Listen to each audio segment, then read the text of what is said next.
Happy New Year, horror fans. Pete here from the Lastercast, and it is time for our 2026 to begin.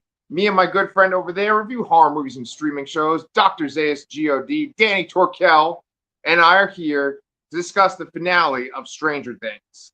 And Danny, right off the bat, we're in trouble because last episode we did our predictions for the finale, and I just pretty much predicted the exact opposite of what happened on the show, didn't I?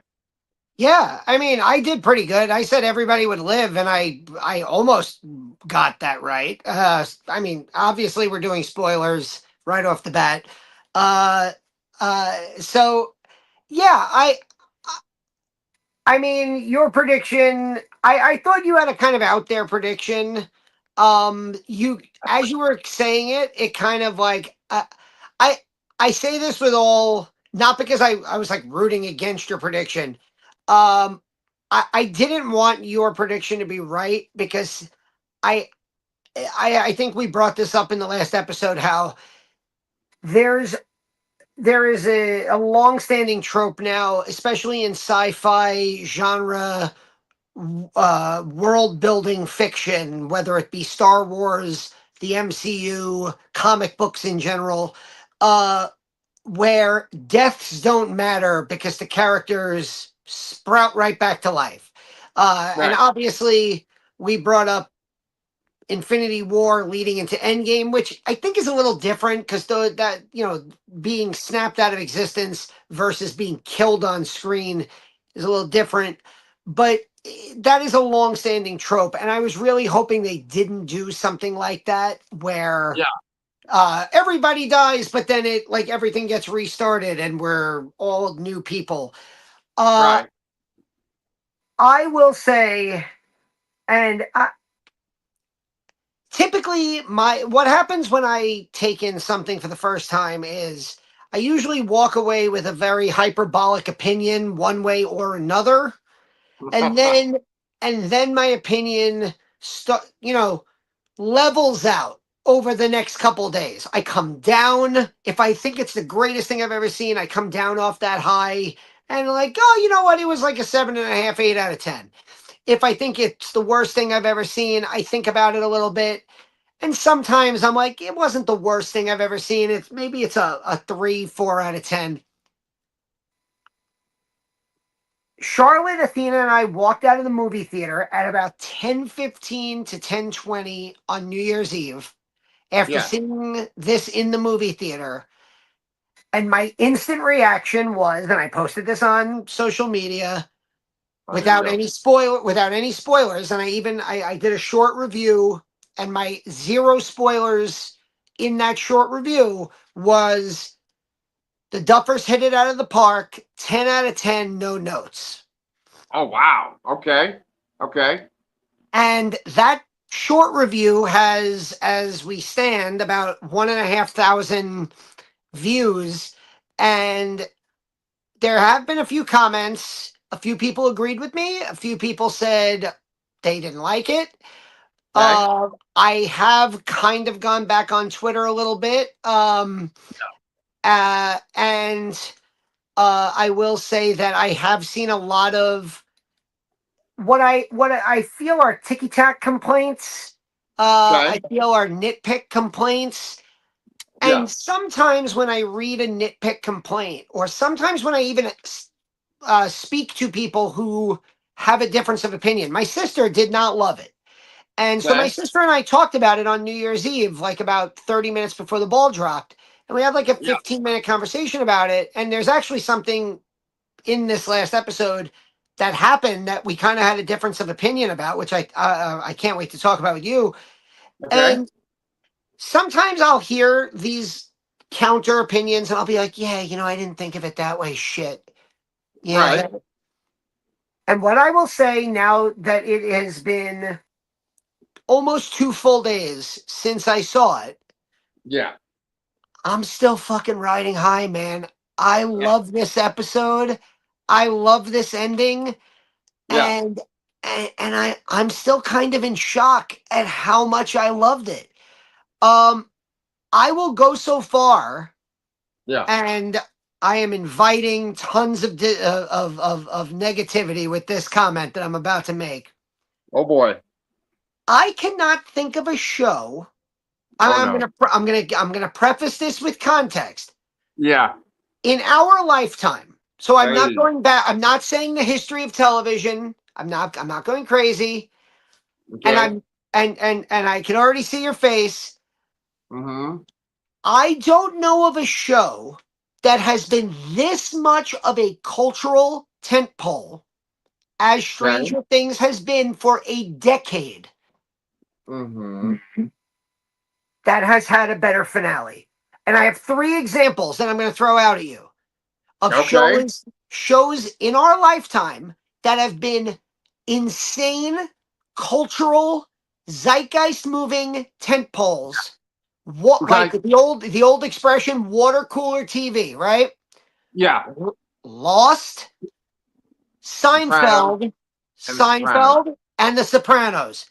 Right. Right. You tell me, any of those finales, is there an overwhelming positive viewpoint of those three finales?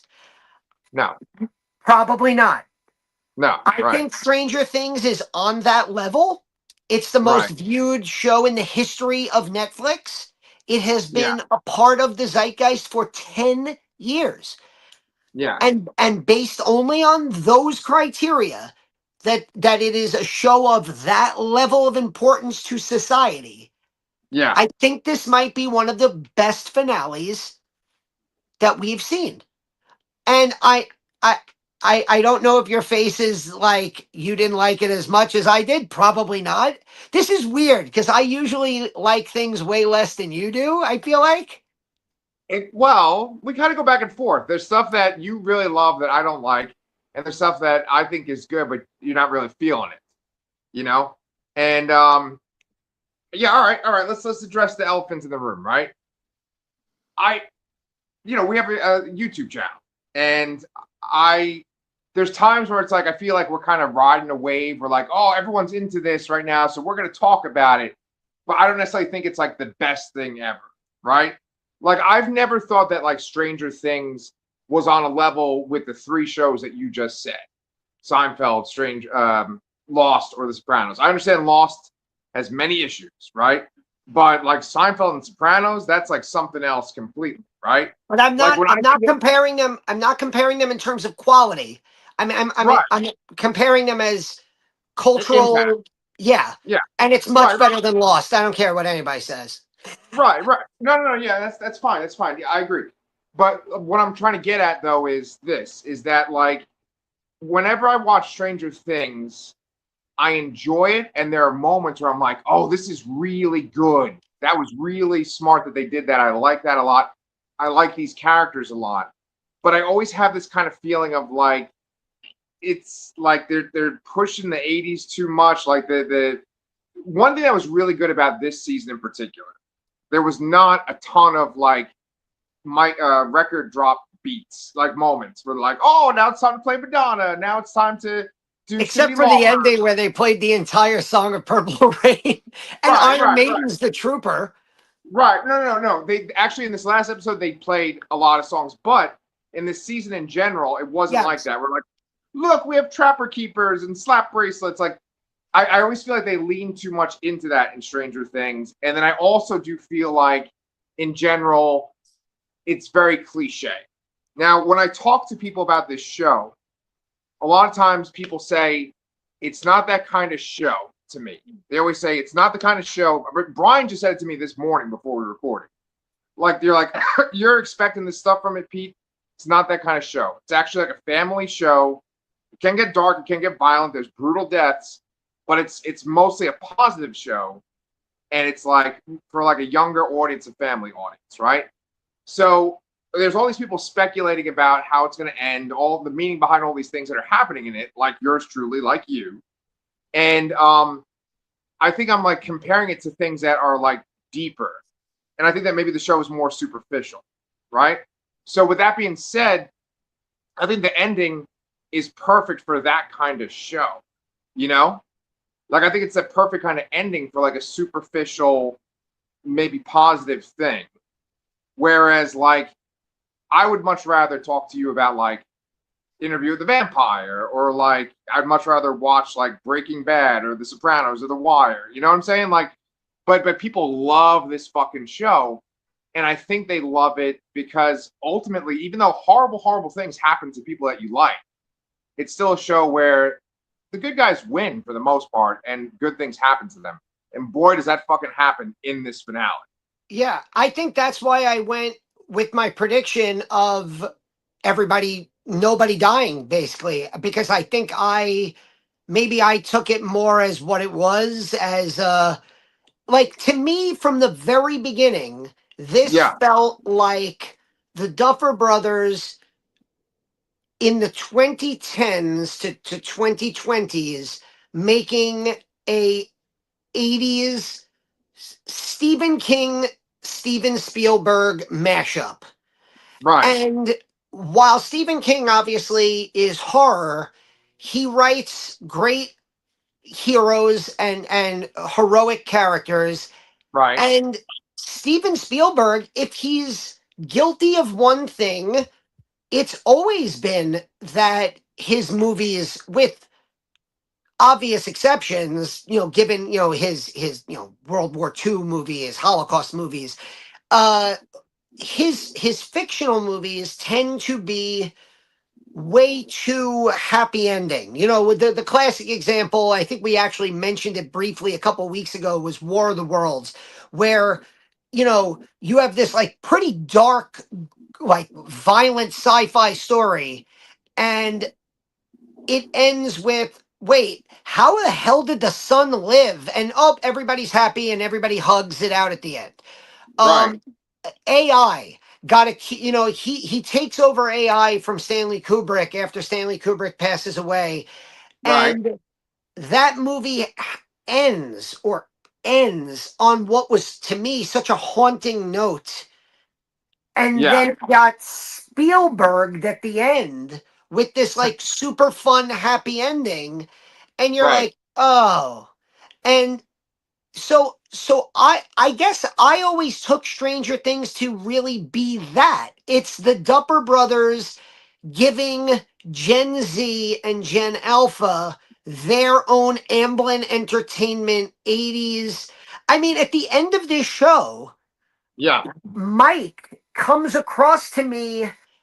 Charlotte said he reminded that like Finn Wolfhard's character felt like Bill at the end of It. And I said, oh, I thought he felt like the narrator at the end of Stand By Me. I've never Yeah. had friends the way you'll never have friends like you did when you were 12. And I was like, of course, because that was 1980s Rob Reiner, rest in peace, uh, based on Stephen King, like in a Right. very almost Amblin Entertainment style way. And I guess that I just looked at it from the beginning as, uh, listen, I have noticed something about myself over the last several years, and that Okay. is that my level of entertainment with anything goes along very much with, if I'm watching it with Charlotte. I think part of the reason, and spoiler alert for our top 10 list, part of the re- part of the reason why you're not going to see one of the biggest horror movies of the year on my list is Mhm. is because I was supposed to go to the movies with Charlotte. She canceled on me at the last minute. And I Oh, walked in and I sat there and I watched Weapons by myself. And yeah. I don't think I think, had Charlotte been next to me Right. and had we been reacting to that at the same time, I probably would have enjoyed it more. There's a reason why I genuinely love and cherish the two Smile movies, because like the first movie scared my daughter so much that she wanted to leave the movie theater crying, and the Okay. second one, she was so prepped to be scared that she sat there like this the whole time. We sat Yeah. in the movie theater four separate times. I turned around and Charlotte was hysterically crying, and if she wasn't hysterically crying, And remember, it's not like there was a lot of like sad death moments. It was just these are her people. These are her characters. Yeah. And like she was riding a wave of emotion that I couldn't even figure out. But it Yeah. made me, I think it helped me enjoy it so much more. And when she wasn't crying, she was laughing and we were giggling at the same things. And I think it made me enjoy this so much more. Um Watching her react to it because I feel like this is where those three shows I mentioned before, Lost, Seinfeld, and Sopranos, those were our shows, right? Those were like our our generation of people like Yeah. grew up with those shows and like Yeah. you remember where you were when those shows like were at their peak. Right. Stranger Things is very much Charlotte and Pepper and that age group's show. That show came on the air when they were 5 years old, and it ends it when they're 15. And it's Yeah. like they're now weirdly they're like actual people now. They're Right. not Right. kids anymore. So Right. I don't know. I loved from the second I stepped into that movie theater until the second I walked out, I was riding this crazy high. And that high for me hasn't gone down. I'm sure we're going to talk about specific things about the finale, but like Yes. even the nitpicks that I've seen and even the legitimate like complaints that I've seen have not made me for people have been like, here's a list of 10 questions that remain unanswered at the end of Stranger Things. One thing I'll tell you, and we said this when we covered It Welcome to Derry, Right. very similar shows where, and here's a complaint I will say, and I think you'll agree with me, Okay. military subplots really bringing the show down. Yes. Yes. Yes. Yeah. It Like, was pretty annoying. As much as I love Linda Hamilton, and it's great how small she is and how old she is, and yet she's such a badass. So, like, if it was any other character, any other actor in that role, I'd just be like, "Oh my god, get past this stuff." Or like, "Oh, they're essentially just hindering what's going to happen with yeah, Vecna and the Mind Flayer." Um, no, here's the thing, man. Like, I ultimately can't complain about the show either because it's like it it's like you go on a dating profile and a person just lists everything about themselves. They list their flaws, what their interests are, and you're like, well, you put it all out there. Like you didn't pretend you're something more. And I think that like maybe I was trying to think it was something more than it is, but I think for what it is, that's the right finale. Like it's ridiculous. You have like 15 fucking characters fighting this giant spider thing at the end of the movie show, and they take it out pretty easily, right? But like the end where they all walk up the stairs after they've put their binders away, and Mike has sort of described what will happen to each character. That was perfect.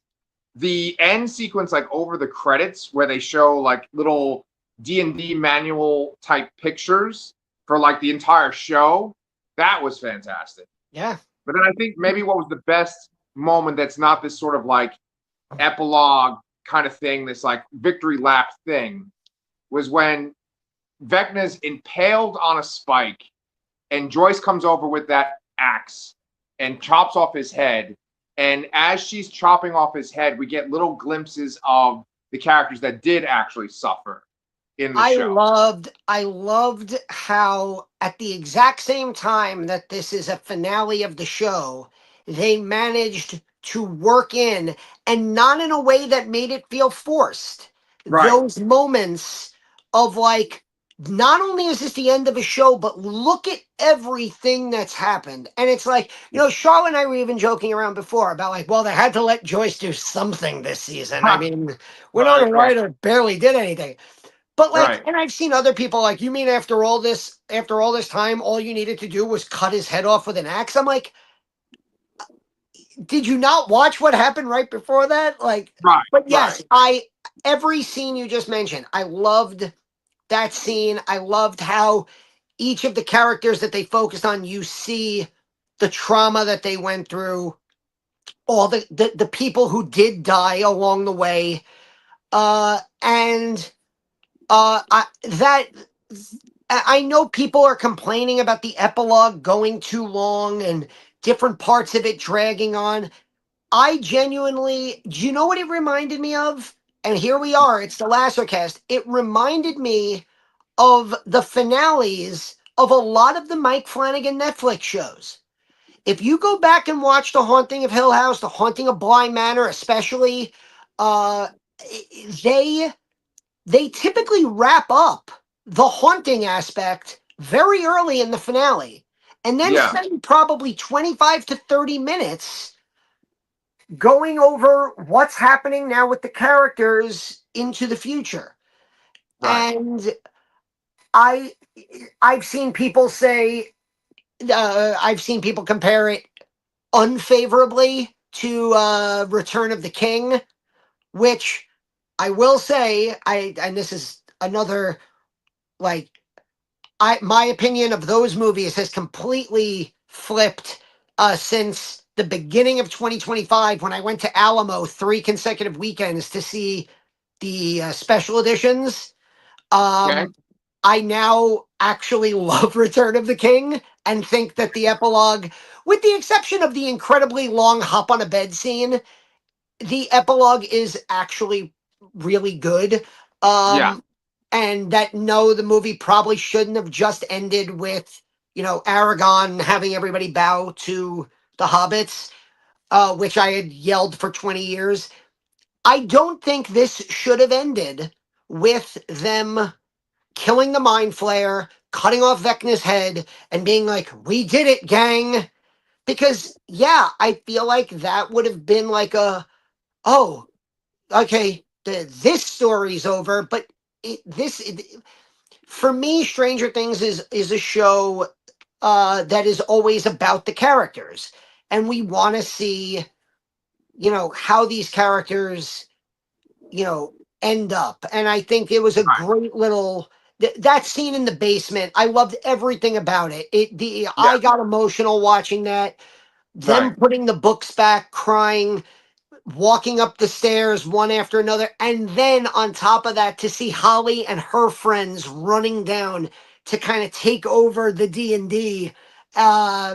That and dipshit Derek is there, and you're like, yeah, all right, let's go. The next crew is gonna learn how to play Dungeons and Dragons. Anyway, Right. I Well, thought that whole basement scene was just perfect. yeah. Well, so like I don't really want to rag on it because I really enjoyed it, but I do kind of want to point out why I kind of feel like it's just not on that level of the other things that I enjoy. Because I think that you could have something that is made for kids, that is positive, that is still like quality, highest level storytelling. I think like Avatar: The Last Airbender, the cartoon is like that, where it's like it's a cartoon, it's a kid show, it's made for kids, but it is like fucking top notch. And I think that this might be the issue right here, Danny, is that there's so many likable characters. However, are there that many needed characters, right? Like I love Robin. I love Robin. In 8 episodes of season 5, does Robin really do anything or go through a change of her own, like have an experience of her own? I understand she has tension with her girlfriend, and then like she reveals the truth to her girlfriend. That's like a little arc right there. Sure. Her most important part is her speech that she gives to Will, that Will then uses to become the sorcerer. Fantastic stuff. You cannot take that out. The House of Cards falls, right? But there are so many characters like that. I think when I talk to people, when I look online and stuff, when I talk to people in person, they talk about Jonathan and Nancy. Like, and that's usually the part where they're like, ugh, or like, who cares? We talked about the cum-soaked room last week, right? If you think about Nancy this season, there's tension because her sister's missing. Her mom and dad get attacked, right? So she's there. She's connected to them. She's connected to the main plot. But really, she doesn't do anything else this season besides like be a badass that like takes on the Mind Flayer at the end. It's not like a real interesting emotional arc. It's not really a conflict. It's just kind of like she's a person that's on this team trying to solve this plot, right? Like Hopper is needed so that you can have that conversation with him and Eleven about like choosing to live, choosing to die. He shows that he wants to die for the greater good. But like you have all these characters that you like, but it feels like bloated because it feels like there's so many characters, so many things going on where it's I like there's really it's what are you no, gonna say? I get the I definitely get the bloated characters part of it, and I feel like as somebody who still watches professional wrestling in their 40s, like I watch Charlotte and I watch All Elite Wrestling, AEW, and there's a lot of wrestlers there, and there, when you look at the roster page, there's like 50, 60 people, and then you'll be like, oh, where is that person? How come they haven't been on TV in a while? Right, And and but then again, you look at, again, we can go back to the MCU. One of the most famous moments in the entire uh, Endgame, beginning to Iron Man to Endgame MCU is the Civil War airport battle, right? right, And there's six heroes on each side fighting right, each other, right? right, And I legitimately tried to do this the other day, and I was struggling to remember what team each person was on. And then I'm thinking, and I'm thinking to myself, it's like, well, what role do each of these have? Like, obviously, Ant-Man has to be there because he has to have that moment where he becomes Giant Man for a second. Spider-Man has to be there because he's Spider-Man and he's making his debut in the MCU. right. Uh, and I feel like in Stranger Things, the characters that you mentioned are introduced. If I would agree with you, I think if these were new characters that were being introduced in season 5, Right. these are characters, and I do think that this show did a good job of giving each character. I feel like last episode we had a conversation about what filler is. Yeah. And there were times where some of the characters that you're mentioning did feel like they were in filler stories, right? That were Right. just kind of, oh well, we can't just kill off Jonathan and Nancy, so let's give them a breakup plot. Robin, I think was important to drive Will's character, both towards becoming the wizard that he becomes, but also to helping him like on his journey of coming out Right. as another gay character. But towards the second half of the season, she does kind of feel. Like I said this to you last time. I feel like the van might have been too full of characters. They should Yes. like obviously Max is in a wheelchair, so she has to stay Right. in. But like maybe, and Lucas is one of the original four boys, so I get that he was there, but like maybe Lucas stays with her. Yeah. And that way like they're dealing with everything together. Maybe Robin uh you know stays behind.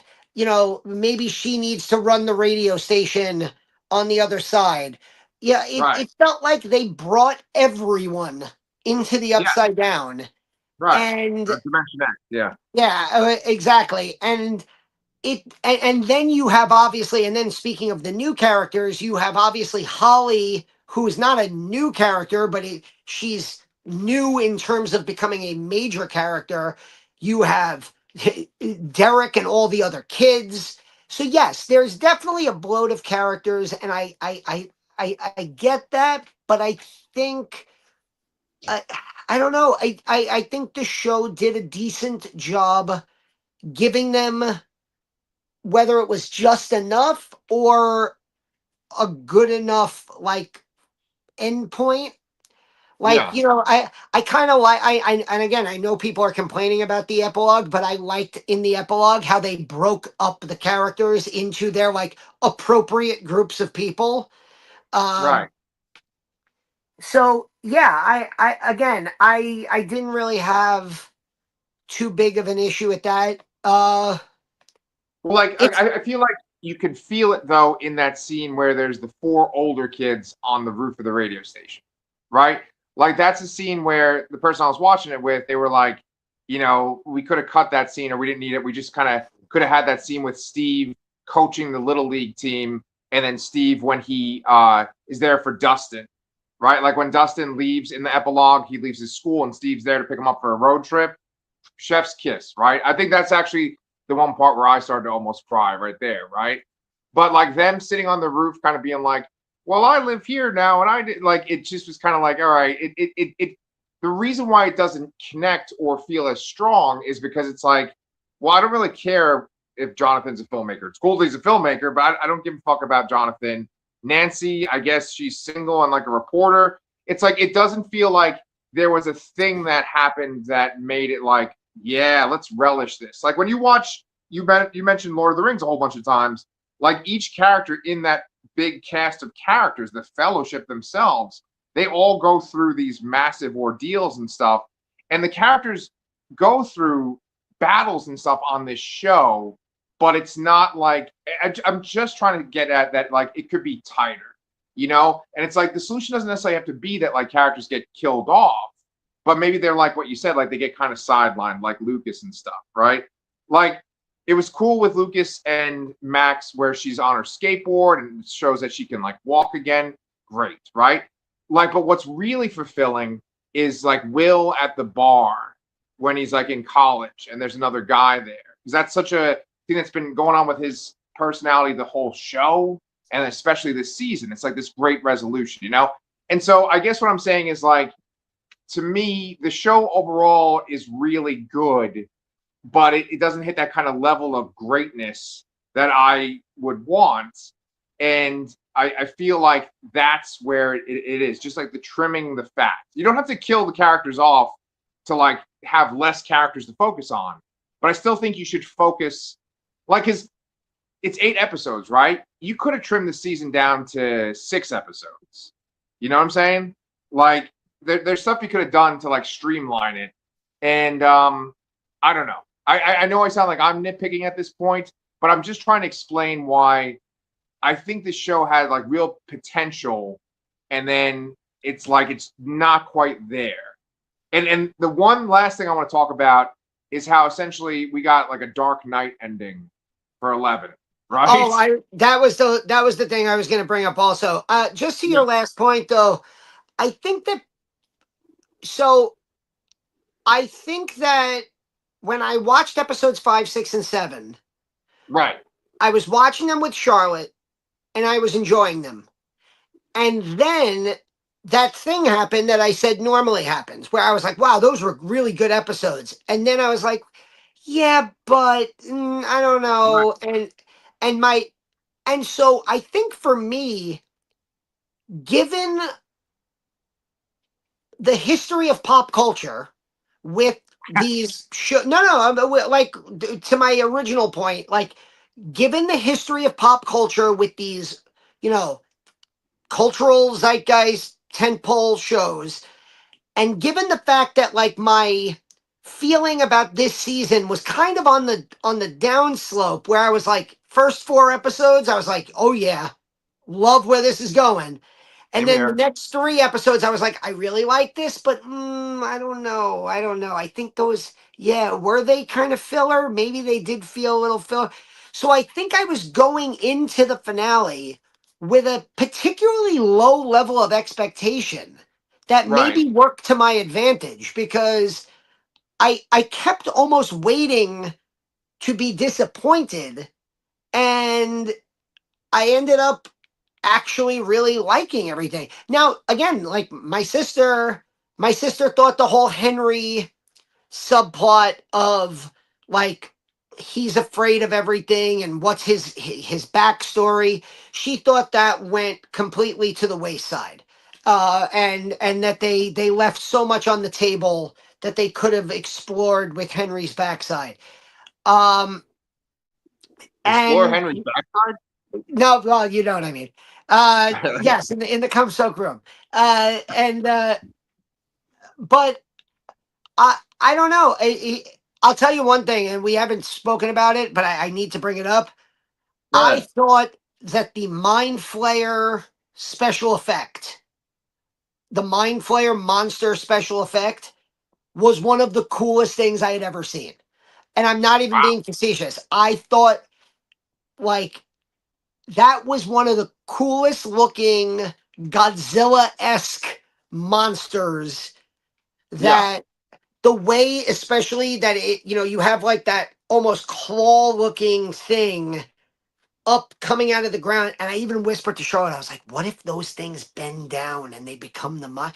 And when it was happening, I was like, like, and but just like the way it materialized, and the way it looked fleshy but also like demogorgon like, and I thought it looked so fucking cool.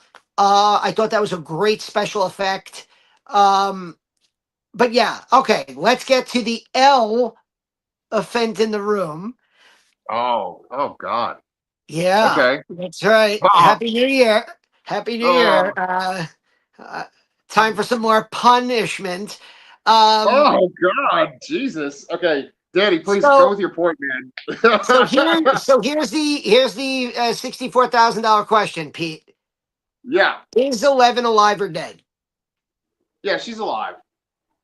Okay, so that's funny because I also thought she was alive, and my sister is adamantly thinking that she's dead, and that was just Mike's story as the storyteller, that he's narrating what he wanted to happen. And I was like, Yeah, but those sirens were on, and she wouldn't have been able to use her power. And then my sister's counter to that was, but she did use her power to pull Mike into her like vision, into her right, mind. right, right. So I don't know, maybe she was being projected there, but she was in the van. So like she would have had to have been right there, you know? Yeah. Well, in that sequence, what happens is the sister makes her invisible. In when they get pulled over by the military, they show like a gate opening as like the Invisible Man's opening it. So the sister makes her invisible. Then she gets out of the range of the sirens, and then that's when the projection of her is on the upside down part.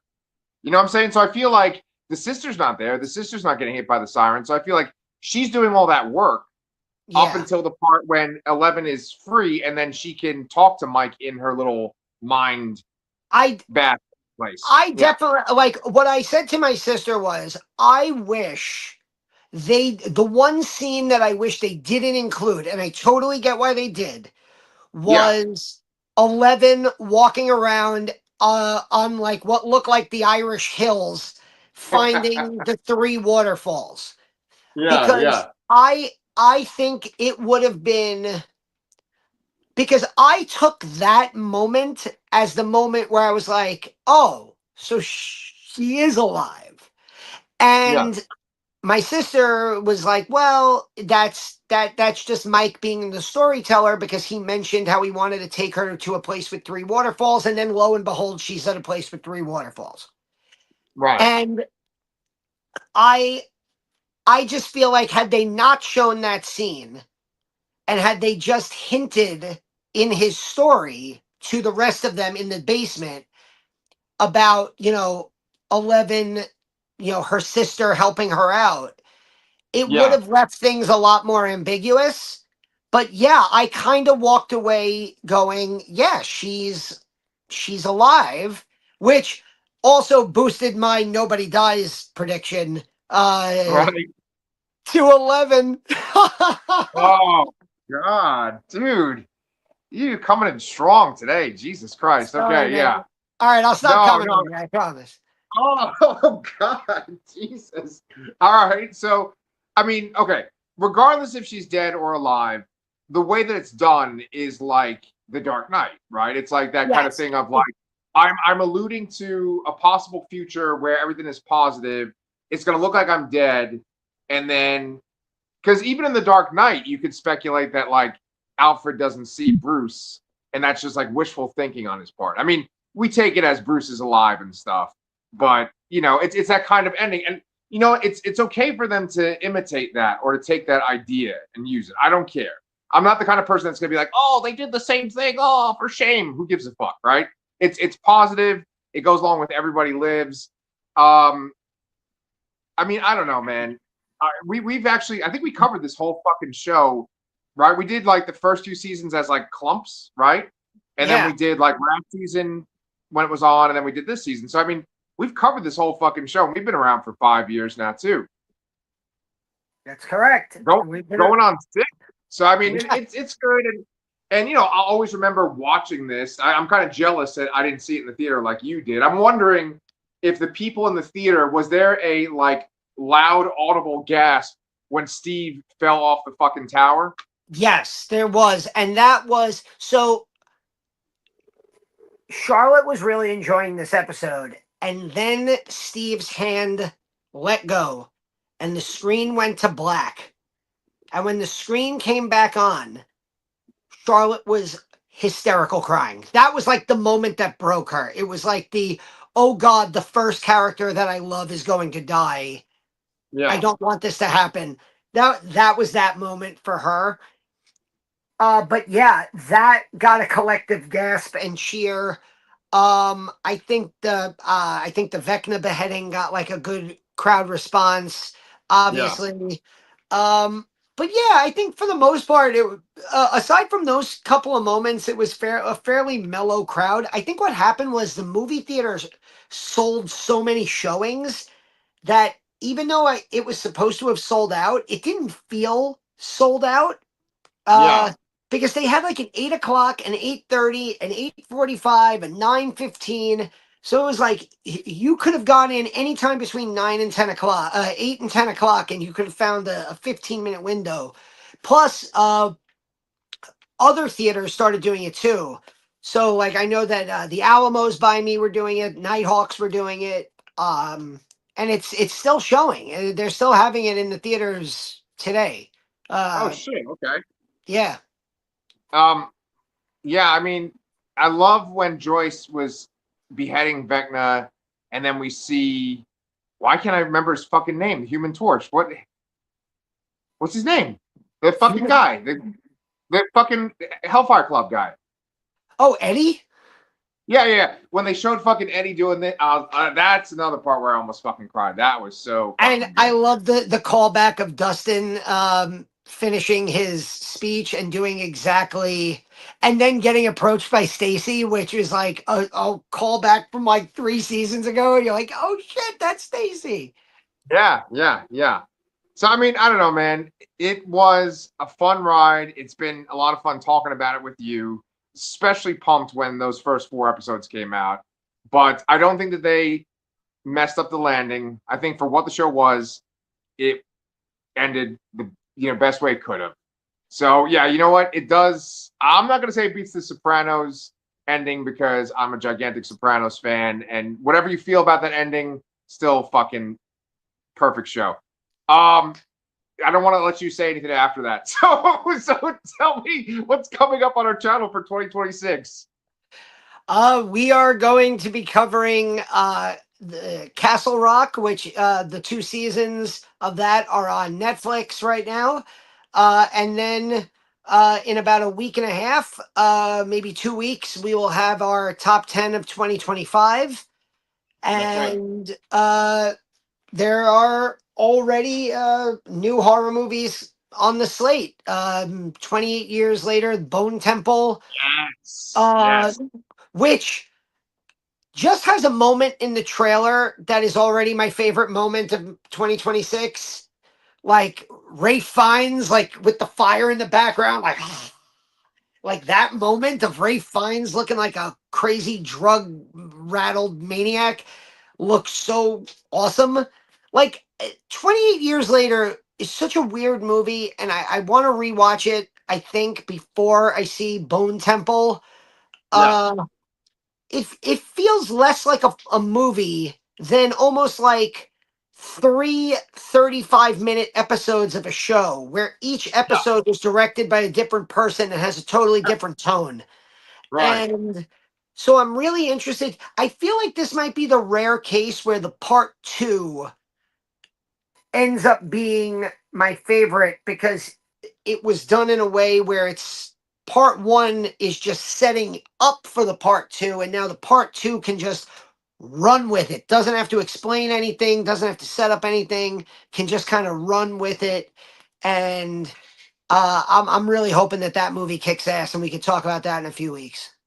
Fuck yeah. Fuck yeah. I am actually really looking forward to that too. So yeah, we got to go do our recording of Castle Rock. We're going to do that right now. We'll get that up on our channel too. Guys, thank you so much for watching. Please subscribe if you haven't already. Give us a like. Let us know what you thought of the Stranger Things finale. And we promise you stick with us. We'll always